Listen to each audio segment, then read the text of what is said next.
व्यासाय विष्णुरूपाय वैष्णवे नमो वै ब्रह्मविदये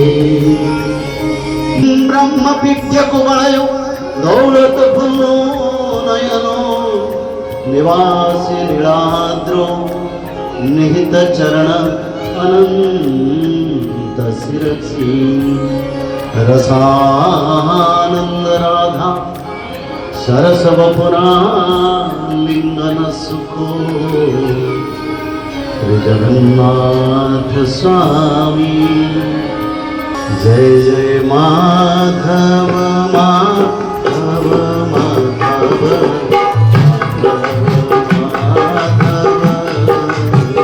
जय जय माधव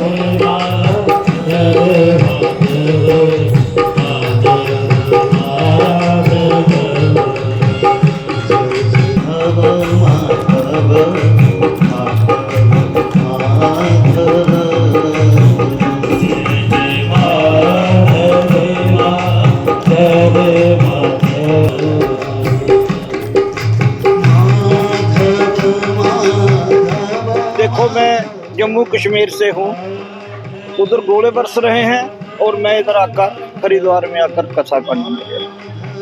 तो वो आप खुद ये महसूस कर सकते हैं कि कितना आनंद देती होगी ये भागवत कथा और ये भविष्यमल का।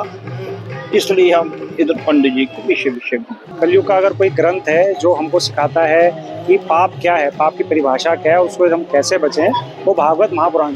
जब से हम ये कथा कर रहे हैं ना, तो हम क्या बताएं, हमारी तो दवाइयाँ ही छूट गई।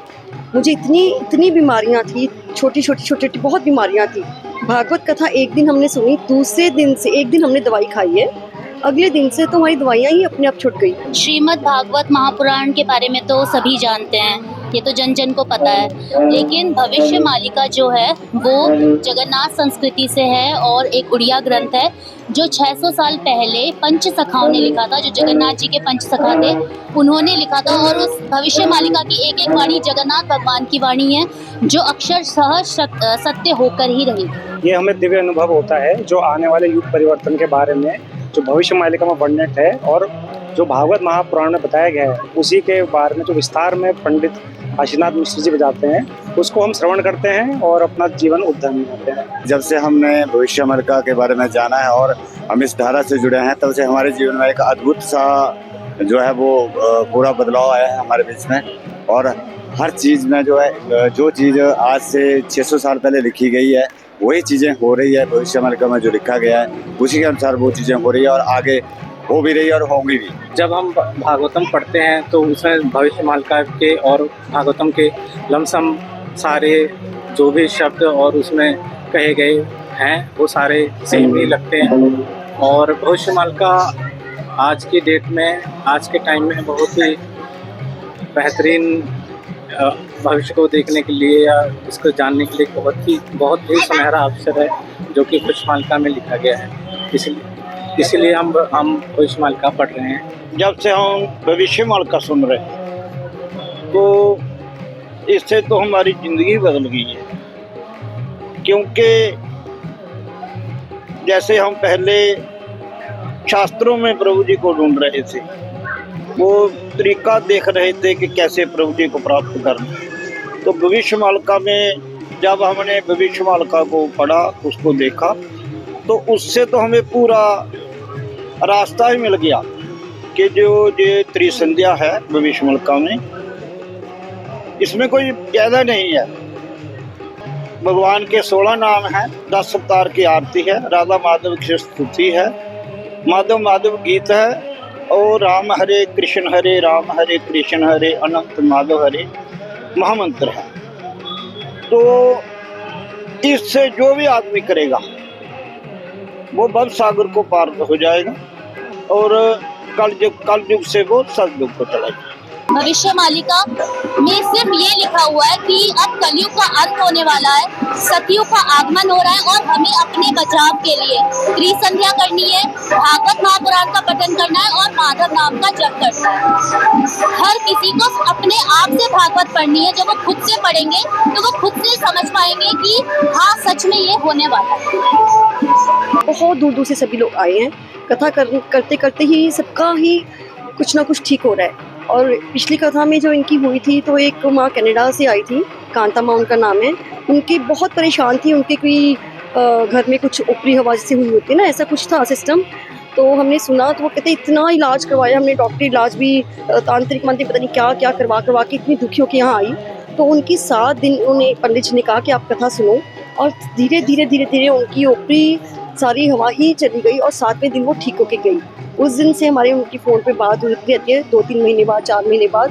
तो बताते हैं उनके घर में जो नेगेटिव इफेक्ट था सब कुछ ठीक हो गया। उनकी बच्चों की शादियाँ टूट रही थी, दूसरी शादी की वो टूट रही, बच्चा नहीं हुआ कुछ, मतलब अब सब कुछ उनका ठीक होता चला जा रहा है। ऐसी हमारी अब दवाइयाँ छुट्टी हुई हैं। श्रीमद् भागवत कथा से हमें सत्य, प्रेम, दया, क्षमा, शांति और मैत्री ये जो है सीखने को मिलता है।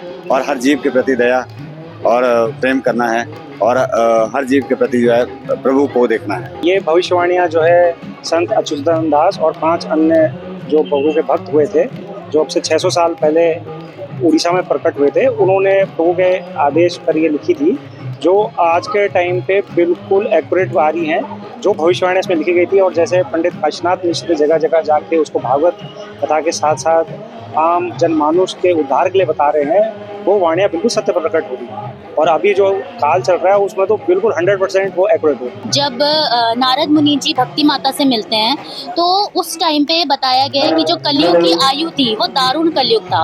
मतलब जो कलयुग था वो अपनी यौवन अवस्था में था।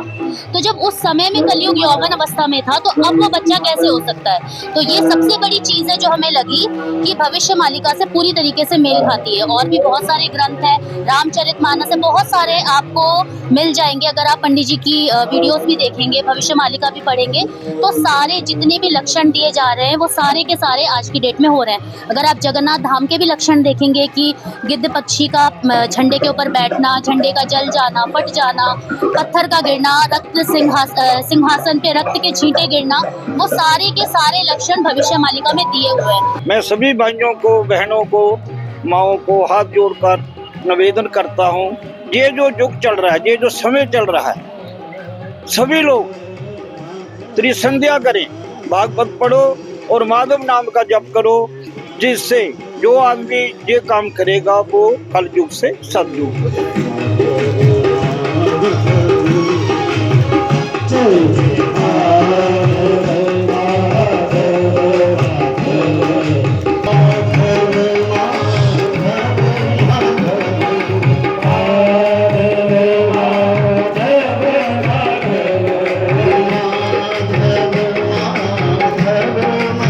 वेद व्यास जी द्वारा रचित एक ऐसा ग्रंथ संसार को दिया गया है जिसे श्रवण करने मात्र से ही मनुष्य को मोक्ष की प्राप्ति हो जाती है। मान्यता है श्रीमद् भागवत कथा सुनने से जन्म जन्मांतर के पाप नष्ट हो जाते हैं। तो वहीं भविष्य मालिका एक ऐसा ग्रंथ है जिसमें कलयुग के बारे में कई भविष्यवाणियां की गई है, और साथ ही मनुष्य कलयुग में किस तरह से भगवान को प्राप्त कर सके इसको लेकर सरल उपाय बताए गए हैं। हमारे साथ मौजूद है कथा व्यास पंडित काशीराम मिश्र जी। स्वागत है आपका तिलक पत्रिका पे। गुरुजी, श्रीमद् भागवत कथा गंगा तट पर आपके द्वारा आयोजित की जा रही है, कितना महत्व श्रीमद् भागवत कथा का गंगा तट पर होता है? देखिए, पहले तो माँ हर हर गंगे को मेरा कोटि कोटि प्रणाम। ये बड़ा पावन पवित्र क्षेत्र है, और यहाँ सुखदेव जी परीक्षित महाराज को भागवत सुनाए थे, और 7 दिन के भागवत कथा के माध्यम से राजा परीक्षित परमार्थ प्राप्त हुए थे। तो उसका बाद नारद महामुनि सनकादि ऋषियों के द्वारा ये हरिद्वार की आनंद घाट पर श्रीमद् भागवत कथा का प्रारंभ किए थे, और उसी भागवत कथा था कलयुग से सत्ययुग को मानव को लेने के लिए। और आज सत्ययुग आ चुका है, भला प्रभाव नहीं है, थोड़ा थोड़ा प्रभाव है, पर ये सत्ययुग का मेरे हिसाब से पहले गंगा के तट पर भागवत कथा है, और ये देवता ऋषि मुनि सभी का संगम है, भक्तों का भी संगम है, और जीवन का सबसे बड़ा वो ये धरती पर युगांतर में ये पहले ऐसे समय है जिस पर भागवत कथा में हम सब उपस्थित हैं। गुरुजी, बात की जाए श्रीमद् भागवत कथा को वेद व्यास जी द्वारा रचित की गई थी, मगर ये जो भविष्य मालिका है, ये क्या चीज़ है? ये भविष्य पुराण है जिसको भगवान के नित्य पंच सखाओं ने रचना की है। जैसे कि चारों युग में पंच सखा धर्म संस्थापना में भगवान के साथ धर्म कार्य करते हैं, धर्म संस्थापना में सहयोग करते हैं। तो ये घोर कलयुग से मानव और भक्तों का उद्धार के लिए भगवान श्री कृष्ण के नित्य पंच सखा को फिर उड़ीसा में अवतरित हुए थे आज से 600 साल पहले। और भगवान चैतन्य महाप्रभु के निर्देश पर उन्होंने भविष्य पुराण का रचना की, जिसमें कलियुग से सत्ययुग और कल के अवतार से धर्म संस्थापना से सत्ययुग का निर्माण, भक्तों का एकत्रीकरण, सारा विश्व में सनातन धर्म का प्रतिष्ठा के बारे में रचना। भारत के उसी समय कौन प्रधानमंत्री रहेंगे, जगन्नाथ क्षेत्र में राजा कौन रहेंगे, और 2025 मीन शनि चलन में विश्व युद्ध होगा, ये सब कुछ लिखा था, सब कुछ प्रमाण हुआ है। उस पर प्रमाण नहीं, ये शास्त्र है विश्वास का। जैसे भगवान कृष्ण जब जन्म नहीं हुए थे, श्रीमद् भागवत तो ब्रह्मदेव को जब भगवान ने बताया था, उसी समय भी सभी ऋषि मुनियों को जानकारी था और देवकी वसुदेव के घर में जन्म। ऐसे जी भविष्य मालिका में कलयुग में किस तरह से मानव अपने चरित्र का निर्वहन करे और कैसे अपने जीवन को जिए, इसके भी कई छोटे छोटे उपाय बताए गए हैं। कौन कौन से ऐसे उपाय हैं जिसके माध्यम से हम कलयुग में अपने जीवन को सार्थक कर सकते हैं? भविष्य पुराण के अनुसार अलग शास्त्र के एक मूल तत्व है त्रिकाल संध्या। जिस त्रिकाल संध्या अगर मानव लोग करेंगे, जिसको नित्य पंच सखाओं ने ब्रह्म कर्म के रूप में वर्णन किए हैं, वो त्रिकाल संध्या जो मानव करेंगे और भागवत जी पढ़ेंगे, माधव नाम भजन करेंगे, उन्हीं लोगों को सत्ययुग जाने के लिए भगवान का कृपा प्राप्त। आपने कहा सतयुग का शुभारंभ हो गया है, लेकिन कई हमारे ऐसे ग्रंथ हैं जिसमें अभी सतयुग काफ़ी समय बाद वापसी आएगा। ऐसा क्यों आपके द्वारा कहा जा रहा है कि सतयुग आरंभ हो चुका है? देखिए, ये बड़ा महत्वपूर्ण तत्व है। कलयुग का आयु तो 4,32,000 है, पर कलयुग में कई प्रकार के पाप, करीब 32-33 प्रकार पाप और भी कई पाप के माध्यम से कलयुग के आयु विघटन हुआ है, जिसमें 4,32,000 से सिर्फ 4,27,000 कट जाता है। 5,000 संबल रहता है, वो 5,000 भी जा चुका है। 5,125 से ज़्यादा साल हो गया। तो इस समय शास्त्र धारा अनुसार कलयुग का अंत हो चुका है। कलयुग में तो अवतार होना था, कल की अवतार, क्या कल की अवतार हो चुका है? कल की लीला तो आप लोग देख रहे हैं, अवतार गुप्त है, इसके बारे में हम क्या बोले। देखिए, ये कली का समाज में भगवान को कौन पहचानेगा? बस शास्त्र में भी यही लिखा है, भगवान कल की गुप्त रहेंगे, लीला के अंत में वो प्रकाश। उसी समय को हम भी इंतजार में हैं और सारे भक्त भी इंतजार में हैं, कब प्रभु प्रकट होंगे, कहाँ होंगे। पर ये भगवान की इच्छा, पर कल की लीला चल रहा है, भविष्य मालिका भी प्रचार हो रहा है। जो हमारे जितने भी ग्रंथ है उसमें पूरे विस्तार से कल के अवतार के बारे में बताया गया है कि इस समय कल के अवतार का जन्म होगा और इस स्थान पर जन्म होगा। लेकिन जिस तरह से आपकी भविष्य मालिका है, इसमें बताया जा रहा है कि सतयुग का आरंभ हो गया है। मगर इसको हम कैसे देखें दोनों ही चीज़ों में, क्योंकि जो ग्रंथ है वो हमारे प्राचीन ऋषि मुनियों द्वारा रचित ग्रंथ है। देखिए, शास्त्र तो शास्त्र होता है, यानी अनंत युग आदि युग से सभी शास्त्रों का निर्माण हुआ था। ब्रह्मदेव को सभी शास्त्र भगवान ने बताया, ब्रह्मदेव ने ऋषि मुनियों सप्त ऋषियों को बताया, सप्त ऋषियों के माध्यम में फिर अलग ऋषियों के माध्यम में धरती पर शास्त्रों का आगमन हुआ है। तो ये भविष्यवाणी का जो शास्त्र, ये भी द्वापर युग सत्ययुग में रचना हुआ था, पर उसको पुनरुद्धार किया नित्य पंच सखाओं ने करके इसको शास्त्र को लिखे, क्योंकि कलयुग के मानव को और कली के प्रभाव से रास्ता भटक जाएंगे। तो उनको दिशा दिखाने के लिए चेतावनी के माध्यम से एक नवयुग का निर्माण, सत्ययुग का निर्माण के लिए इस शास्त्र का रचना हुआ है। और इसमें जो तत्व है, कोई भी मानव पढ़े उसका जरूर परिवर्तन होगा। ये सनातनियों का आखिर शास्त्र है और सनातन धर्म का प्रतिष्ठा का प्रथम शास्त्र है कलयुग में। पंडित जी, बात की जाए जितने भी हमारे ग्रंथ है उसमें साफ तौर से ये लिखा गया है, जब घोर कलयुग आएगा तब कल की अवतार लेगा।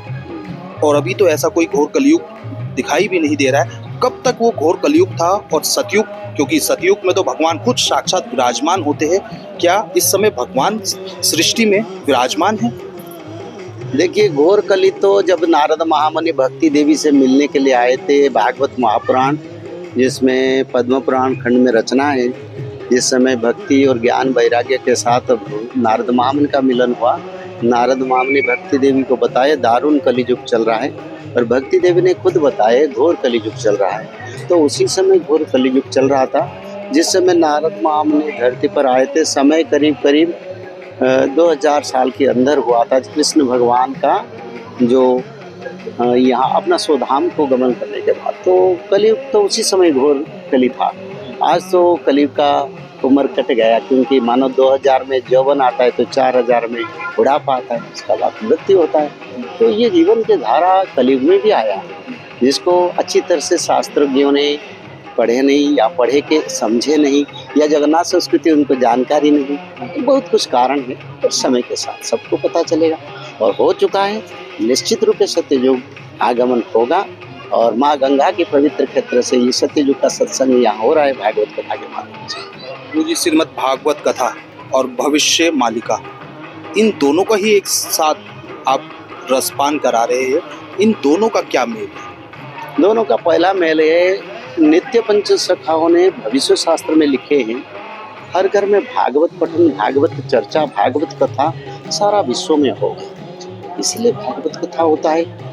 और दूसरा भविष्य मालिका, भविष्य मालिका या भविष्य शास्त्र भविष्य के बारे में बताता है, और भक्तों का उद्धार के बारे में जो विचारधारा है उसमें आता है। तो दोनों का मिल जाए तो भक्त उद्धार हो जाएंगे, सत्ययुग बन जाएगा। कैसे भक्तों का उद्धार होगा भविष्य मालिका से? भविष्य मालिका में उनको इन्फॉर्मेशन मिलेगा, और त्रिकाल संध्या करेंगे, भागवत पढ़ेंगे, क्योंकि हर घर में भागवत होगा, ये लिखा है भविष्य मालिका में। सारा विश्व में जितने धर्म मजहब सभी जगह पर भागवत पठन होगा, हर घर में और हर परिवार में, और त्रिकाल संध्या भी होगा। ये दोनों तत्व सत्ययुग बनाने के लिए मूल तत्व है, जिसका हम कार्य हैं। आप जो श्रद्धालु आते हैं, देश के कोने कोने से आते हैं, उसको कौन से ऐसे छोटे उपाय बताते हैं जिसके माध्यम से वो अपने जीवन को एक अच्छी राह पर लेकर जाए? पहला तो माधव नाम भजन, त्रिकाल संध्या, आने वाले आपद, बड़े बड़े आपद, पंचभूत प्रलय होगा, ऐसे गंगा जी आगे रुद्र रूप में आएंगे, और महाप्रलय भी होगा। उद्धार का मार्ग त्रिकाल संध्या है, माधव नाम और भागवत पठन। तो माना जाए भगवान के नाम संकीर्तन से ही मनुष्य का उद्धार होता है। भगवान का नाम नहीं, हर नाम तो भगवान का है। जैसे कलयुग में महामंत्र का भजन हुआ था, आज भी हो रहा है, पर माधव नाम सत्ययुग का नाम है जो हम प्रचार। बहुत बहुत धन्यवाद। जय जय। बिल्कुल जिस तरह से इनके द्वारा बताया गया है, कलयुग में श्रीमद् भागवत कथा और भविष्य मालिका के माध्यम से मनुष्य अपने जीवन का कल्याण कर सकते हैं। इसके माध्यम से मनुष्य के जीवन में आने वाले सभी कष्टों का निवारण होता है। इसीलिए जो सनातन धर्म से जुड़े लोग हैं वो श्रीमद् भागवत कथा का रसपान करते हैं। साथ ही इनके द्वारा भविष्य मालिका के भी जो उसमें लिखा है उसको लोगों को बताया जा रहा है। देश के पहले धार्मिक न्यूज चैनल तिलक पत्रिका के लिए हरिद्वार से मैं आशीष।